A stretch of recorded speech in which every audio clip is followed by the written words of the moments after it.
High বন্ধুরা, সবাইকে আমার এই ছোট্ট পরিবারে সবাইকে আমি স্বাগত জানাই। আশা করি সবাই ভালো আছো।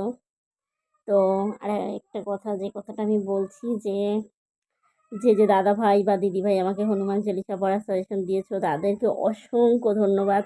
কারণ সত্যি আমি পড়ার পরে আমার ভালো ফল পেয়েছি জাস্ট দুদিনেই। তো আমি এটাই বলবো, যারা মনে করছো যে সত্যি সমস্যার মধ্যে আছো বা খারাপ পরিস্থিতি ফেস করছো, অবশ্যই হনুমান চালিসা পড়ো। সত্যি ভগবানকে যদি মন থেকে মানা যায় বা মন থেকে স্মরণ করা যায়, অবশ্যই সে শুনতে পারে। তো যাই হোক, আমার এখন একটু কাজের মানে সমস্যাটা মিটেছে, মনে হলো এখন একটু আগের থেকে বেটার মানে দিকে যাচ্ছে। যাই হোক, মনটাও অনেকটা হাসি খুশি আছি। তো আজকে জামাই ষষ্ঠী, জানি না আজকে জামাইদের কি অবস্থা। হয়তো খেয়ে খেয়ে খেয়ে খেয়ে তাদের মানে হোশ বেহোশ আজকে। তো সবাই সবাই এইভাবে আনন্দ করো। দিদিভাইরা দাদাভাইরা সবাই ষষ্ঠী খেতে গেছো, কেউ বাপের বাড়িতে গেছো, সবাই বাপের বাড়িতেই যাচ্ছ। মেয়েরা যাচ্ছ বাপের বাড়ি, ছেলেরা যাচ্ছ শ্বশুর বাড়িতে, আনন্দ করো। কারণ মেয়েরা যেরকম শ্বশুর, ছেলেরা তো মানে খুব এমার্জেন্সি ছাড়া শ্বশুর বাড়িতে যেতে পারে না, যেহেতু কর্মজীবনে ব্যস্ত থাকে। তো হয়তো কিছু কিছু দিনগুলোই যেতে পারে। তাই যাই হোক, সবাই আনন্দ করো এইভাবেই। জামাই ষষ্ঠী আজকে। তো কিছু কিছু কথা আলোচনা করতে ইচ্ছা করে, মাঝে মাঝে আমারও কষ্ট হয়, আবেগ কাজ করে, যে ভাবি যে সবাই মানে যে আমি একটা মেয়ে, সে যতটাই মানে শক্ত হোক না কেন, বা সে জানো তো যেরকম একটা ছেলে যদি একটা মেয়েকে প্রোটেক্ট করতে পারে, সেরকম কিন্তু বহু আজকালকার দিনে বহু মেয়েরা ছেলেদের প্রোটেক্ট করে। তারপরেও কোনো না কোনো জায়গায় আমাদের মেয়েদের একটা থাকে যে আমাকে একটা ছেলে প্রোটেক্ট করবে, আমার স্বামী হোক, সে বন্ধু হোক, যাই হোক, যে আমাকে আগলে রাখবে।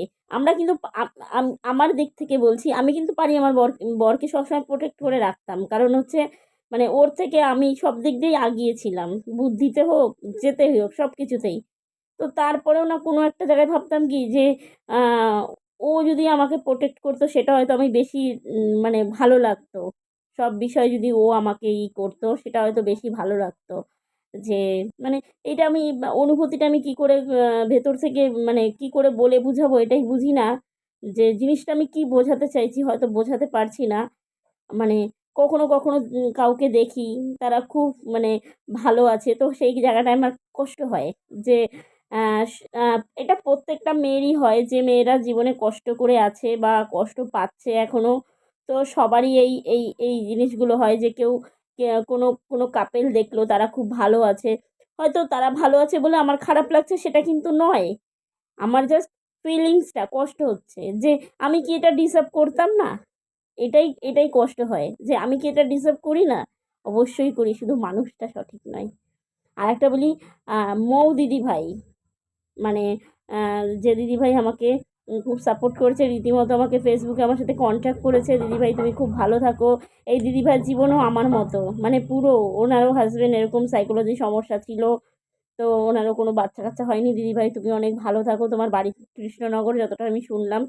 তুমি ভালো থাকো, সুস্থ থাকো। এইভাবে অনেক দিদিভাইরা আছো যারা আমাকে সাপোর্ট করো, সবার নাম নেওয়া সম্ভব নয় বা মনে থাকে না। তো সবাই তোমরা ভালো থাকো, এইভাবে আমাকে সাপোর্ট করো। আমি তোমাদের বোনের মতো।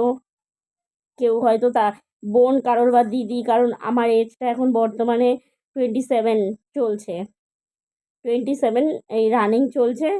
তো ফাইনালি আমি আবার 6 মাস পর আবার এটা 28-এ হয়ে যাবে। বয়সটা না সত্যি দেখতে দেখতে কিভাবে পার হয়ে যায়, এটাই বুঝতে পারি না। এই এখনো যেন মনে হচ্ছে এই যে জাস্ট মাধ্যমিক দিলাম, জাস্ট এইচএস দিয়েছি, মনে তাই হয়। মাধ্যমিক দিলাম 2015-তে, এইচএস দিলাম 2017-তে। মানে যেন মনে হচ্ছে কি এই কী হলো, কীভাবে বয়সগুলো পার হয়ে যাচ্ছে বুঝতেই পারি না।